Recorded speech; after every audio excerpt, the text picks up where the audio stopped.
যুক্তরাষ্ট্রে বিমান হেলিকপ্টার সংঘর্ষ, 18 জনের লাশ উদ্ধার। যুক্তরাষ্ট্রের ওয়াশিংটন ডিসিতে মার্কিন সেনাবাহিনীর হেলিকপ্টারের সঙ্গে সংঘর্ষের পর পটোমেক নদীতে বিধ্বস্ত যাত্রীবাহী বিমানের 64 জন আরোহীর সবার মৃত্যু হয়েছে বলে মনে করা হচ্ছে। এরই মধ্যে 18 জনের লাশ উদ্ধার করা হয়েছে বলে পুলিশের বরাতে জানিয়েছে মার্কিন সংবাদ মাধ্যম সিবিএস নিউজ।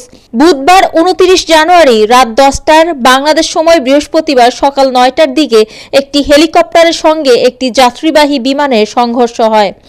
যুক্তরাষ্ট্রের ফেডারেল অ্যাভিয়েশন অ্যাডমিনিস্ট্রেশন FAA জানিয়েছে, ওয়াশিংটন ডিসির মাঝ আকাশে স্থানীয় সময় বুধবার 29 জানুয়ারি রাত 9টার বাংলাদেশ সময় বৃহস্পতিবার সকাল 8টার দিকে একটি হেলিকপ্টারের সঙ্গে একটি যাত্রীবাহী বিমানের সংঘর্ষ হয়।